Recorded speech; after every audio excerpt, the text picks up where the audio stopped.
Hi and welcome back to this section. So, following up on the previous video, another way a developer can add more skills to his tool belt and also earn some money on the side is bug bounty programs.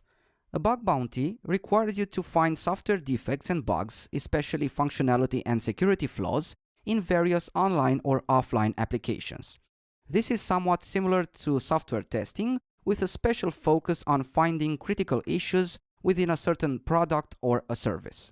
Bug bounty programs and contests are usually organized by software companies through specialized websites. Google, Facebook, Mozilla, Bitdefender, Microsoft, Intel are just a couple of examples of huge companies constantly creating bug bounties to fix and improve their services. You, as a developer, can get compensation and recognition for finding critical bugs in some of the most popular platforms and products. The financial reward usually depends on the complexity and severity of the bugs you submit, and of course on the company organizing the bug bounty. You can't expect your local software provider to pay as much as Google for finding a critical bug in their product. From what I've seen, most bug bounty programs are posted on the HackerOne.com website, and lots of companies use this website to promote their bug bounty campaigns. Also, you can find other useful links on this slide should you be interested in learning more about this kind of developer-specific activity. Another way of grasping the programming concepts you learned and also earning some income is to teach others what you know. Of course, first of all, you should make sure that you really master the basics of what you're about to teach and also know how to apply some of these concepts into real-life scenarios. You can build small online tutorials, maybe 30 minutes to 1 hour long, to explain some of the basics that people need to know about Python programming at the beginning of their coding career. Remember that there are always people who know less than you do about a topic, and programming teachers who are terrible at explaining things, although they are top professionals. Knowing a topic and knowing how to explain a topic for complete beginners are not the same thing. So, if you feel like you have the gift of teaching, so to speak, as well as a great level of patience and attention to details, then you may consider this side job as well. You will need to carefully plan your small tutorial, even if it refers to a basic topic, and maybe even write a small script for your video. Record your screen at 720p HD resolution at least, otherwise your videos might get rejected by most e-learning platforms. Also, get a decent USB microphone and export your videos to MP4 format. Finally, register as an instructor on at least one online education platform. It's totally free. Don't expect money floating into your account for your small tutorial. Instead, look at this as an opportunity to recap all the basics and make them stick to your brain, as well as the start of building your online brand by publishing your first tutorial and getting students from all over the world. Check out the websites on this slide if this sounds good to you. Of course, you can also choose to provide online or offline private tutoring sessions in your local community and teach others what you already know. Let's move on now. Number 8 on our list, creating a website or a blog or a YouTube channel. Another way to build a professional brand for yourself and also make a couple of dollars on the side is by starting your own blog or YouTube channel. I would start with only one of these options and focus my efforts on that particular option. Some people like to get their message out by using videos, others feel more comfortable writing on a website or a blog. Whatever you choose, make sure it looks professional, clean, and organized. Regardless of your option between text and video, make sure to include screenshots, code samples, and lots of examples about the various aspects of Python programming that you're presenting to your audience. Don't just throw everything you know inside a single article or a video.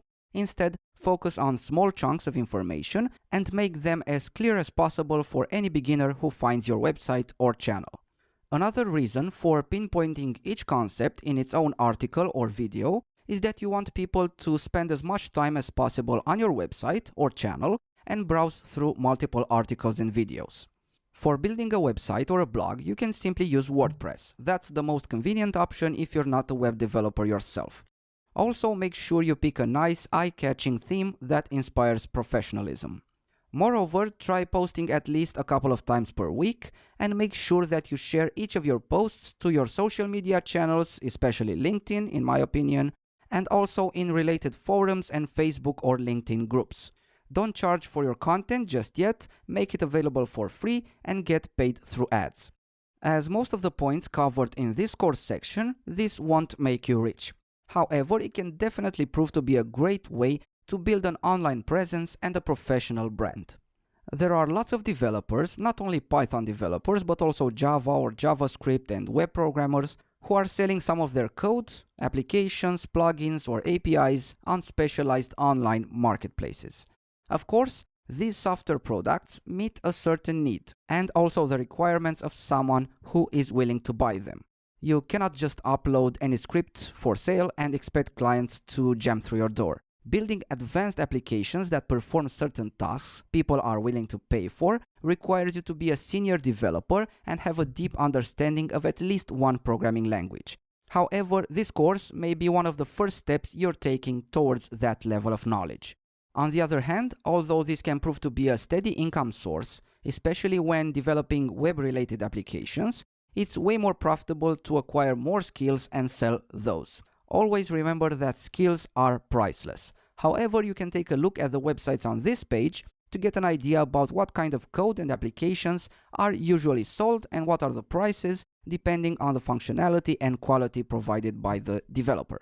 Finally, we reached the last point on our list, and this is maybe one of the best ways of building a portfolio and expanding your level of knowledge: open source projects. Joining and contributing to open source projects for free is definitely one of the best methods of building your portfolio and raising your value on the job market. Besides the coding experience you get from open source projects, you also have the chance to meet and communicate with other developers, maybe even make some friends, find some mentors, or get some recommendations for your resume or your LinkedIn profile. Remember, building your portfolio and learning new things is the best long-term investment you can ever make. As a beginner, you can follow some Python projects on GitHub, analyze and understand what the code of those applications does, go through all the bugs that have been fixed, analyze the code for each bug fix, and also think of how you would have fixed the issue. There are lots of open source projects you can choose from on GitHub and other places as well. For instance, you can take a look at this page right here on hackerearth.com, which provides a better insight on how to get started with open source projects.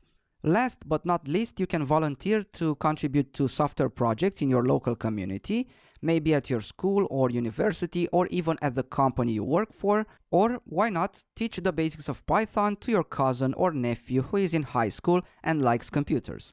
He will definitely appreciate it further down the road and will thank you for that at some point. If you don't have a relative to teach programming to, then maybe you can find a non-profit organization taking care of children's education and volunteer to help them start their coding adventure with a 1-hour weekly session, either online or offline. I've done it and it's quite fun. No matter what you choose from this list, make sure you don't focus on the financial gains, but on developing your skill set and knowledge and becoming a better version of yourself as a developer. Money is just a natural consequence of improving your skills. And finally, if none of this works for you, then you can simply spare some of your free time to help others as a volunteer. Either way, I wish you all the best. See you soon.